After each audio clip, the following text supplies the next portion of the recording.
ছাব্বিশের ভোটের আগেই কয়লাকাণ্ডের পুরনো মামলায় হঠাৎ তৎপর ইডি। আইপ্যাকের সল্টলেকের দপ্তর এবং কর্ণধার প্রতীক জৈনের বাড়িতে ইডি হানা ঘিরে বৃহস্পতিবার সকাল থেকে টান টান নাটক। ইডি হানার খবর পেয়েই প্রতীকের বাড়ি এবং আইপ্যাকের অফিসে যান মুখ্যমন্ত্রী মমতা বন্দ্যোপাধ্যায়।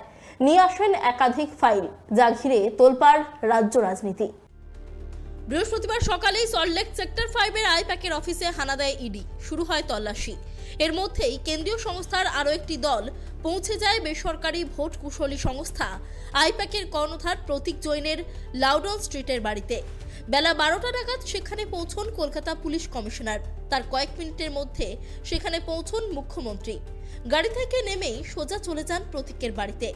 কয়েক মিনিটের মধ্যেই একটি ল্যাপটপ এবং সবুজ ফাইল হাতে প্রতীক জৈনের বাড়ি থেকে বেরিয়ে আসতে দেখা যায় মমতা বন্দ্যোপাধ্যায়কে। বাইরে এসে সংবাদ মাধ্যমকে তিনি বলেন, ওরা আমার দলের সমস্ত নথিপত্র বাজেয়াপ্ত করেছিল, সেগুলি নিয়ে এসেছি। সেই সঙ্গে তোপ দাগেন স্বরাষ্ট্রমন্ত্রী অমিত শাহকে। To collect all of our party hard disk, the candidate list, the party strategy, the party plan. Is it the duty of the ED and Amit Shah, the nasty home minister, the naughty home minister, who cannot protect the country, and is taking away all my party documents? And because of election, they are collecting all my information of my party. देखो मैंने सब लेके आया, because I rang up Pratik, because he is the in charge of my party.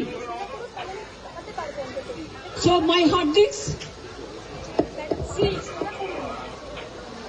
phone, hard disk, all they are collecting at there. এরপরেই সল্টলেকে আইপ্যাকের দপ্তরে পৌঁছন মুখ্যমন্ত্রী মমতা বন্দ্যোপাধ্যায়। তবে সল্টলেক আইপ্যাকের দপ্তরে মমতা পৌঁছানোর আগেই পৌঁছে গিয়েছিলেন তৃণমূলের স্থানীয় নেতা মন্ত্রীরা। ছিলেন বিধাননগরের মেয়র কৃষ্ণা চক্রবর্তী, বিধায়ক তথা রাজ্যের মন্ত্রী সুজিত বসুও। প্রতীকের বাড়ির মতোই আইপ্যাকের অফিস থেকেও ফাইলের গোছা বের করা হয়। প্রতীকের বাড়ি থেকে মমতা নিজেই বেরিয়েছিলেন ফাইল নিয়ে। এবার ফাইলের গোছা নিয়ে বেরিয়ে আসেন পুলিশ কর্মীরা ফাইলের গোছা নিয়ে নেমে এসে রাখেন মুখ্যমন্ত্রীর গাড়ির পিছনের আসনে। সেই গাড়িকে ঘিরে রাখে বিরাট পুলিশ বাহিনী। সল্টলেকে আইপ্যাকের দপ্তর থেকে 45 মিনিট পরে বেরিয়ে এসে সাংবাদিকদের সঙ্গে কথা বলেন মমতা।